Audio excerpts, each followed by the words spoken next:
Trust is not a soft skill, as many would have you believe. Trust is, in fact, a bottom-line decision. I believe it is the single uniqueness of the greatest leaders, the greatest chiefs. The presentation was so wonderful. It brought tears to my eyes. It was so heartfelt, and I'm just so inspired now. They said, what is really our biggest crisis? I mean, the world economic leaders sat in round tables like yours and said, what's the biggest crisis? Financial? Number 2. Trust? Number 1. Guys, it's a super great program, so enthusiastic and like y'all, it just made you want to jump up and run out and get something done right away. I really enjoyed it. First pillar from the research of the greatest leaders and organizations of all time. Number 1 pillar, consistency. I believe trust is the single uniqueness of the greatest leaders and organizations of all time. I think when you lose trust, you've lost the most important advantage you can gain. Where there's more trust, people pay more, come back, tell others. What's trust to you? Honesty. Many people say that. What else builds trust? Integrity. What else? Loyalty. Okay. Hey, this man is the best I've ever listened to in my 57 years. Vision. Once again, people could think it's a soft idea. There's an old proverb, ancient proverb says, without vision, people perish. Hey, without vision, companies fold, families fight, and teams flounder. But with a clear, unifying vision, people come together. How many of you are parents? Or ever had parents? Most everybody, good. I've got 4 kiddos, and my youngest, when I come home from speaking or a business trip or something, he comes running up to me the same almost every time, and he shouts the exact same words. Maybe you had one like this, but he'll come to the door, Daddy, Daddy, throw me up in the air really high. Anybody have one like that? They love getting tossed up, don't they? Daddy, throw me up in the air really high. So I do. And most of the time I catch him.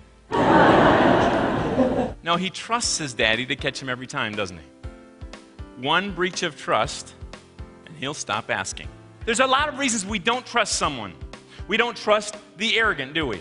How many of you know a know-it-all? How many sit next to one right now?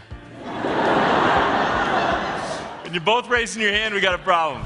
Is the trust completely broken at this point? Trust is broken, but to say it's completely broken, I still have hope. We see all the time where someone starts to do the little things right that make the big difference. And I believe there is a way to rebuild trust, but we have low trust right now in America. You talk about that in your book. As a matter of fact, you have 8 pillars of trust. They are clarity, compassion, commitment, character, competency, connection, contribution, and consistency. But how do we get our lawmakers to go along with that? What would happen if they would change everything, just change their mindset and say, you know what, instead of blaming everybody else, I'm going to take responsibility for my role, even if it's a small role. If you go to New York City, you'll find rolled out on weekday mornings these little coffee and donut stands, won't you? Coffee and donut stands, and Jason found one that was different than all the others. If you go up to Ralph's stand and ask for 1 glazed donut, he shouts back in a voice that evidently the regulars know well, 75 cents! You'd think he'd turn people off. But he has a bigger line than anybody else. If you try to pay Ralph a buck, a dollar bill, Ralph motions you on to the end of his little stand, his little shop on wheels, where there's a tray. There's change strewn about, there's a cup in the middle. There's cash, bills sticking out of this cup on a corner in New York City. What are you supposed to do? Make your own change and pay what you owe. What happens at Ralph's stand? Ralph serves roughly twice the customers of any other stand researched in New York City. Ralph serves them in half the time. He doesn't have to take his gloves off every time like all the others, right? And Ralph has loyal customers. Why? Trust. It was a great motivation. In fact, I bought books for each of our sons to read when we get home that work with us. They did a great job. It wasn't until later I learned the importance of really listening.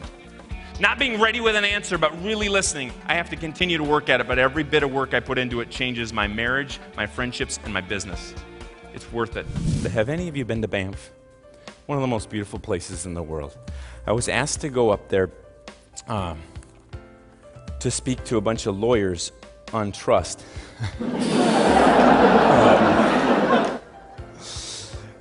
You get a Parks Mountain guide. This is the actual guide I got from last summer when we were going up to speak to these attorneys. And then something caught my attention. Bear attacks. I'm going to read this word for word. I am not making any of this up. Did you know there are two kinds of bear attacks?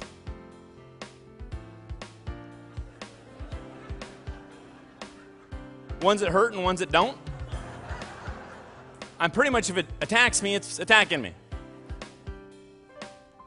If the bear, this is the guide, if the bear makes contact with you, play dead. Right.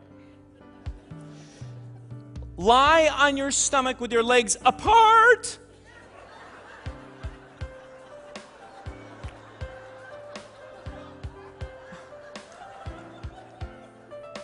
Cover the back of your neck with your hands. I am now vulnerable. Here, Barry. Listen to this. Defensive attacks seldom last more than 2 minutes.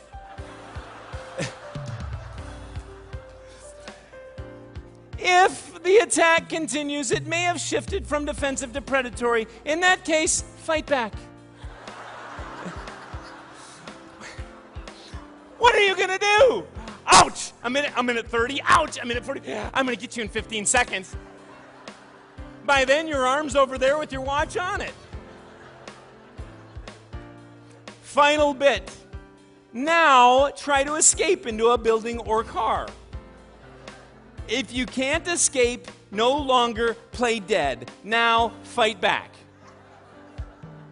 Well, I don't know. I hear it actually does work with bears. It does not work in life. We must wake up and be present. This guy is the man. High character. That's what we need in America. He's the man. But we're all different pieces of this thread we call Alexandria. We have different strengths, different abilities. We have different challenges in our organizations. We come from different families. What's my hope for you and for me in this short time we got to spend together? My hope is that you'll come together and not just be the fastest community, fastest growing community in Minnesota, but also come together to be one most trusted community in Minnesota. Thanks for letting me be here today. He did a great job. So funny, man. I tell you what, it was all the illustrations he did with it, just fantastic. Great job, guys. Fun and informative. The honesty, the sincerity, the childhood stories, real life examples. We definitely would see him again.